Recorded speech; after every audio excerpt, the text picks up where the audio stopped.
प्रथम मैं अपना परिचय दे दूं। मैं कर्नल तुषार जोशी, मैं कुमाऊं रेजिमेंट से बिलोंग करता हूं और अभी मैं राजकोट में एनसीसी ग्रुप में कार्यरत हूं। 2 गुजरात बटालियन एनसीसी को कमांड कर रहा हूं।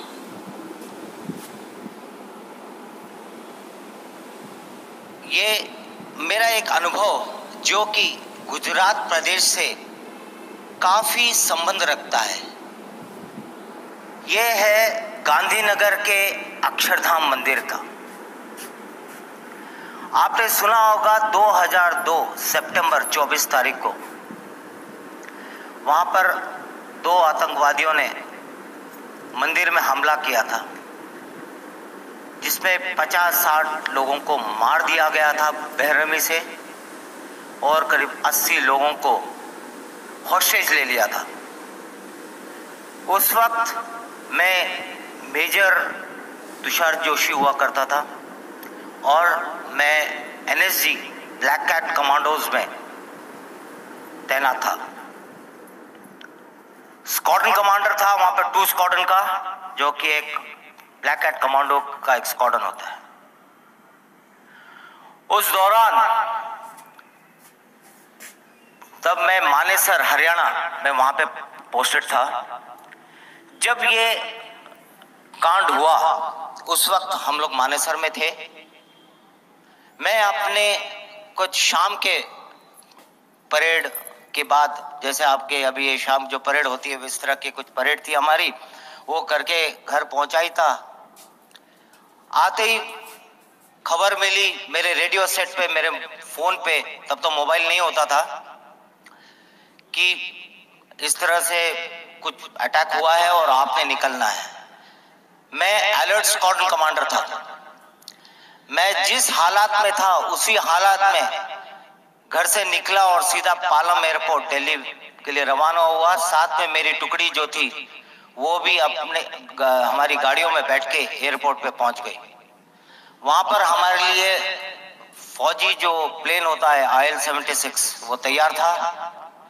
हम उसमें बैठ के हम सीधा अहमदाबाद पहुंचे। अहमदाबाद पहुंचते ही वहां पर हमारे पास हमारे लिए पुलिस की गाड़ियां आ गई थी लेने के लिए, और हम तुरंत वहां से गांधीनगर अक्षरधाम पहुंचे।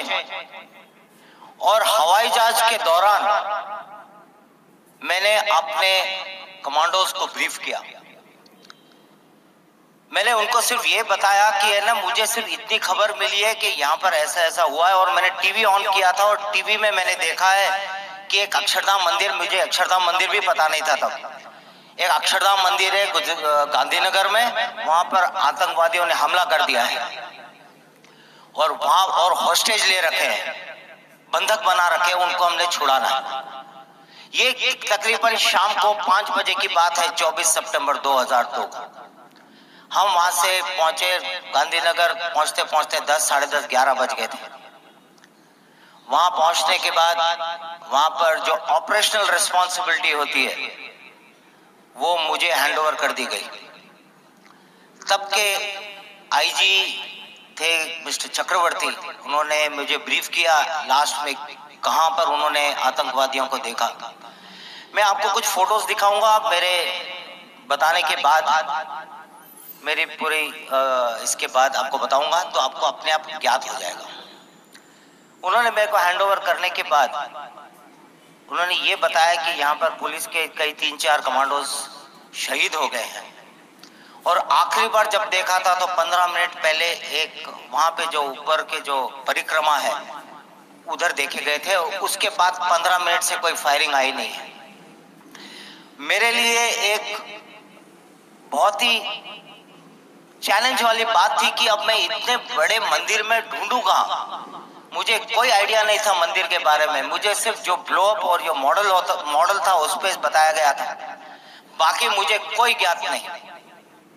मंदिर इतना बड़ा, खूब सारे रूम्स, अब किस रूम में है ये 2 आतंकवादी, किस में घुसे हैं कुछ पता नहीं। हम लोग अंदर घुसे। मैंने अपने पूरे टीम को छोटे छोटे स्क्वाड्स, हम लोग हिट्स बोलते थे, वो हिट्स में बांटा था, पहले से बटा होता है। उनको मैंने डिप्लॉय किया। मेरे जो स्नाइपर्स थे, स्नाइपर मतलब जो दूर से जो शिश लेके मारता है, निशाना, शार्प शूटर जिसको हम अमूमन बोलते हैं, उनको मैंने डिप्लॉय किया। उनका काम दो था। एक, कहीं दिखता है मिलिटेंट आतंकवादी टेररिस्ट को जो दिखता है तो उसको क्लियर कट, अगर दिखता है तो उसको स्नाइप करना, उसको वहीं के वहीं मार देना। पर ध्यान में रखें कि कोई उसके साथ कोलैटरल डैमेज ना हो। कोलैटरल डैमेज मतलब उसके साथ और कोई नुकसान ना हो। और दूसरा टास्क था उसका सर्विलेंस, नजर रखना।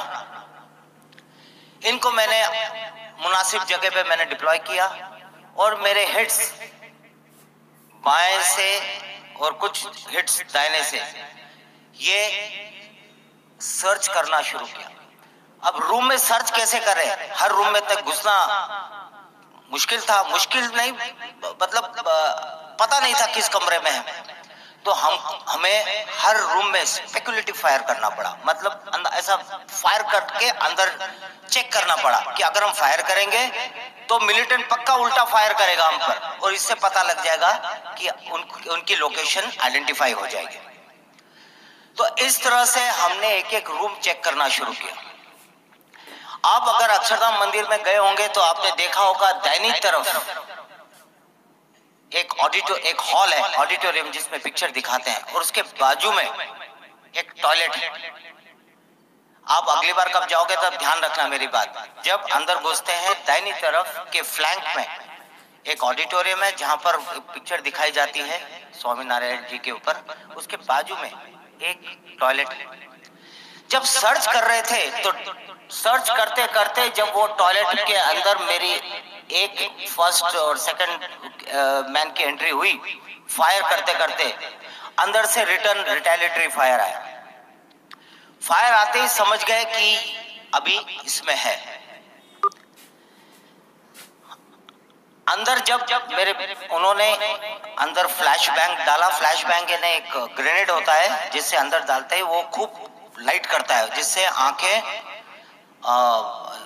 धुंधली अंधकार छा जाता है, और उसी का फायदा लेकर हमारे कमांडोज मारते हैं। जब ये किया तभी मेरे रेडियो सेट पे मैसेज आया कि ये मिलिटेंट जो टॉयलेट में छुपा था वो बाहर के दरवाजे से मंदिर के बाहर की तरफ निकल गया है। क्योंकि जो बाथरूम था एक तो अंदर की तरफ से दरवाजा था, एक बाहर के दरवाजे से था। एक बाहर की तरफ दरवाजा था जो सफाई वगैरह के लिए इस्तेमाल किया जाता था, वहां से वो बाहर निकल गया था। पर बाहर मेरा कॉर्डन था, जिन्होंने कॉर्डन मतलब जो घेरा लगाता है, वो जो कॉर्डन था उन्होंने उसको पिन डाउन कर दिया था, और वहां पर बैटल लड़ाई चल रही थी उसके साथ। वो पेड़ों के उसके बाहर आप देखोगे तो वहां पर एक नर्सरी थी। वो नर्सरी के पेड़ों में आड़ में छुपा हुआ था, और वहां पर सिर्फ मंदिर के जो बाहर की लाइटें थी, ये मैं टाइम बता दूं, रात के 1-2 बज रहे थे। जब मैं अपनी जो मेरी जो टीम थी, छोटी हिट थी, मेरे साथ भी 4 कमांडोज थे, हम उसको लेके मैं बाहर गया क्योंकि मेरा उस पोजीशन में रहना जरूरी था। तो उसके पास में एक छोटी सी दीवार थी, उस दीवार के पीछे मैं चला गया अपने हिट के साथ। आपने देखा होगा बाहर की तरफ, पीछे की तरफ जहां पर पुतले बनते हैं, स्कल्पचर्स बनते हैं, तो वो इलाका था। तो उस इलाके में मैं जाके दीवार के पीछे मैंने आड़ लिया, कवर लिया। वहां से मेरे को हमारे जवान, हमारे कमांडोज का और उस आतंकवादी का फायर, ये हमको मेरे को दिख रहा था। जब मैं उसके लाइन में आया, बिल्कुल उसके सामने आया, लेकिन दीवार के पीछे, मैंने तभी उसको स्पॉट कर लिया उसके फ्लैश के कारण। जो AK-47 फायर कर रहा था, AK-47 के फ्लैश से उसको स्पॉट कर लिया। अभी सिर्फ ये था कि बाकी इस बीच फायर करते करते मेरे एक JCO साहब, उनको गोली लगी और वो उनको इवैक्यूएट करना पड़ा, क्योंकि मिलिटेंट था, वो आतंकवादी था, उसका तो कोई दिशा नहीं, वो तो बस अंधाधुंध फायर कर रहा था, जहां पर आवाज आई वहां फायर करता जा रहा था। उसमें मेरे एक JCO साहब थे, उनको गोली लग गई, उनको इवैक्यूएट कर दिया गया। वो पोजीशन फिर मैंने ली और उसको ऑब्जर्व किया। मैंने बोला अभी सब मैंने रेडियो सेट पे अपना पास किया कि अभी कोई फायर नहीं करेगा, शांत रहो। मैंने उसको स्पॉट कर लिया है, आप अपने अपने जगह पे रहो और अगर भागने की कोशिश करता है तब मारना है, तब तक नहीं, क्योंकि मेरा इरादा था अभी इंटरवीन करने का, अंदर घुसने का, क्योंकि ऐसे वो मारेगा तो और मेरे 3-4 लोगों को ले जाएगा। तो मेरे साथ एक मेरा एक बडी था, उसका नाम था सुरजन सिंह भंडारी। आपने कई सुना होगा वो अक्षरधाम, आप तो बच्चे तब तो पैदा भी नहीं हुए होंगे, जो स्वामी जी होंगे और बाकी के जो बुजुर्ग होंगे उनको पता होगा। एक उसके कई 1 साल तक एक सुरजन सिंह भंडारी अक्षरधाम कमांडो अहमदाबाद हॉस्पिटल में कोमा में है, ये आपने कई बार पढ़ा होगा, सुना होगा। ये वही जवान था, वो मेरे साथ मेरा बडी था। मैंने उसके ऊपर नजर रखा, उस मिलिटेंट के ऊपर, उसके फ्लैश के ऊपर। मेरी नजर सिर्फ फ्लैश के ऊपर थी कि उसको स्पॉट करना था। मैंने सुरजन सिंह को बोला, बेटे वो मुझे दिख गया है और अभी हमने दीवार को कूदना है। दीवार इतनी छोटी थी, 3-4 फुट की दीवार थी और उसके ऊपर ऐसे स्पाइक्स, ऐसे पोल लगे थे और उसके ऊपर लाइटें थी। मैं यहाँ पर एनवीडी से नाइट विजन डिवाइस से भी नहीं देख सकता था, क्योंकि वो लाइट का जब नाइट विजन डिवाइस पे पड़ता है तो वो इफेक्टिव नहीं होता है। मुझे ये थोड़ा सा प्रॉब्लम आ रही थी, क्योंकि उसको हम लोग दिख रहे थे, क्योंकि हम लोग, हमारे पीछे सिटी की लाइट्स थी, मंदिर की लाइट्स थी, इसलिए हमारे सर उसको दिख रहे थे। तो मेरा उठना भी खतरे से खाली नहीं था, पर मारना जरूरी था। मैंने सुरजन को बोला, बेटे मैंने उसको देख लिया है, मैं स्टैंड बाय गो बोलूंगा, उसमें हम लोग ग्रेनेड फेंकेंगे, उस ग्रेनेड के ब्लास्ट के साथ हम उठेंगे और हमारे पास जो MP5 वेपन था हम उसको फायर करेंगे, जिससे उसको एक्शन रिएक्ट करने के लिए मौका ना मिले। हुआ वही, मैंने बोला स्टैंड बाय गो, हम खड़े हुए, हमने ग्रेनेड फेंका और हमने हमारे हथियार फायर किए। और उसी फायर में उसने उल्टा फायर किया। ये तो बाद में पता लगा कि वो मरते मरते फायर कर रहा था, लेकिन उसने फायर किया और उस बस्ट में मेरे सुरजन सिंह भंडारी को कि यहाँ पर ब्रेन स्टेम होता है या कुछ खास नस होती, उस पे लगी और वो भाग करके नीचे गिर गया। और उसी बर्स्ट में उसको यहाँ लगी और मुझे गर्दन पे लगी, यहाँ काट के चले गया। मुझे पता ही नहीं लगा कि मुझे लगी है, क्योंकि ऐसे काट के गई थी। ये तो मुझे बाद में पता लगा जब मैं सुरजन सिंह भंडारी को CPR दे रहा था, जब मैं उसको रिसस्टेशन दे रहा था, सांस माउथ टू माउथ रेस्पिरेशन दे के उसको रिवाइव कर रहा था, तब उसने जब जोर से करके ऐसे सांस ली, तुरंत मैंने रेडियो सेट पे इसको इवैक्यूएट कराया। और जब मैं उसके मुंह में सांस दे रहा था, रिसस्टेशन दे रहा था, तब मेरा उसके मुंह पर ऐसा ब्लड छलका। ये ब्लड कहाँ से आया मुझे समझ में ना आया। फिर जब मैंने जांचा अपने आप को, तो मेरे यहाँ से ब्लड उसके मुंह पे गिरा था, क्योंकि मैं फोर्स लगा रहा था तो ब्लड स्पर्ट हुआ, बाहर गिरा। तब जब मुझे पता लगा कि यहाँ पे कटा है, तब मुझे उसके बाद दर्द होने लगा। तब तक काफी टाइम हो गया था, क्योंकि बॉडी गर्म थी, सामने दुश्मन था, तो इसमें मुझे पता नहीं लगा। लेकिन ऐसे काट के चले गया, कुछ मुंह दांत मेरे टूट गए, वो हो गया था। पर बाद में जब बॉडी ठंडी हुई तब पता लगा कि मुझे चोट लगी है, पर मुझे कुछ हो नहीं रहा था, ऐसा कुछ वीकनेस वगैरह कुछ फील नहीं हो रहा था। तो मैंने अपना पटका बांधा और फिर तब तक मेरा दूसरा बडी आया और हम कूद के अंदर गए। तब तक कुछ फायर नहीं हुआ, तब जाके देखा तो वो मरा पड़ा था। हो सकता है वो मरते मरते उसने जो फायर किया और मेरा नुकसान कर गया। अभी था तो एक ही मरा था, अब दूसरा कहाँ है? दूसरा ढूंढना और मुश्किल हो गया, क्योंकि ये भी खबर मिली थी कि करीब 80 लोगों को उसने बंधक लिया है। वो कहाँ लिया है? पर जब इनिशियल में जो सर्च हम कर रहे थे, तब वहां के हिट ने मेरे को मैसेज दिया कि साहब यहाँ पर इस ऑडिटोरियम से कुछ औरतों की और बच्चों की अंदर से रोने की आवाज आ रही है।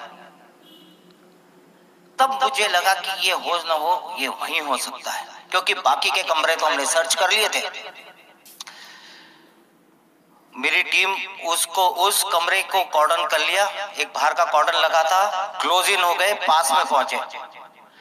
मेरे स्नाइपर्स जो मैंने शुरू में बताया, जो सर्वेलेंस कर रहे थे, उनको मैंने थोड़ा सा रीएडजस्ट किया और उनको बोला कि उस दरवाजे पे नजर रखो, कोई खबर कुछ होता है तो, क्योंकि मैं देख नहीं पा रहा था, क्योंकि मैं आड़ में था। तो वहां से ऊपर जहां स्नाइपर लगाया था, वहां से वो सर्वेलेंस कर रहे थे। इतने देर में मैंने सबको बता दिया कि अभी इसके साथ उस टेररिस्ट को बाहर कैसे निकालें, ये एक जरूरी था। ये जरूरी था कि अगर नॉर्मल अमूमन हमारे जो ड्रिल होती है, हमारा जो तरीका होता है कि दरवाजा पे ब्लास्ट किया और अंदर गए और मारा, ये हम यहाँ पर नहीं कर सकते थे, क्योंकि अंदर सिविलियन बंधक थे। हमारे इस कार्रवाई के कारण हम कोई नुकसान न पहुंचाए, ये एक टेंशन था। ये एक खास मतलब बहुत ही जरूरी था कि हम सिर्फ टेररिस्ट को ही मारे, कोई कोलैटरल डैमेज ना हो। तो ये दिमाग में रखते हुए मुझे थोड़ा सा खेल खेलना पड़ा। उसको हम बोलते हैं साइकोलॉजिकल ऑप्स, साइऑप्स, उसके मन से खेलना। मैंने सारे जितने फायरिंग अभी तक चल रही थी सब मैंने बंद करवा दी। मैंने कह दिया अभी कोई फायर नहीं होगा, शांत बिल्कुल। मैंने रेडियो सेट पे पास कर दिया, सब शांत रहो, और ऐसा होना चाहिए कि कोई आवाज ही नहीं आए, कुछ भी ना आए। और इतनी देर में मैं और मेरा जो दूसरा बड़ी आ गया था सुरजन सिंह के बदले में, हम लोग ऊपर गए। वहां से एक सीढ़ी थी, एक जो रिपेयर मेंटेनेंस के लिए जो ऐसी क्रेन होती है, ऐसी सीढ़ी जो ऐसे ऐसे लंबी होती है, तो उस पे चढ़ के हम लोग छत पे गए। छत पे जाने के बाद वहां पर हमने अपनी इक्विपमेंट बांधा। एक एप्सिलिंग करके एक इक्विपमेंट होता है जो ऊंचे बिल्डिंग से नीचे उतरते हैं और जो कंट्रोल करके उतरते हैं, कंट्रोल डिसेंडर, जिसमें हम दबाते हैं तो हमारे बॉडी वेट से हम नीचे आते हैं, और हैंड फ्री, और छोड़ दो तो लटक जाते हैं। तो ये हैंड फ्री होता है, इसको कहते हैं एप्सिलिंग। एप्सिलिंग का इक्विपमेंट बांधा और हम दोनों नीचे उतरे। आप थोड़ा सा ध्यान अपने अक्षरधाम मंदिर की तरफ ले जाए, और जहां पर वो ऑडिटोरियम था उसके ऊपर की जो छत है, वो ऊपर के कॉरिडोर बनता है। तो उस छत तक, ये हॉल नंबर 5 है, if I am not wrong, hall number 5 है। आप जब भी जाओगे अगली बार ध्यान रखना। तो उस हॉल के उस दरवाजे के सामने ऊपर वाले छत के ऊपर हम दोनों खड़े हो गए, ऐसे टिक गए। अभी बात यही हुआ, हम वहां लटकते रहे।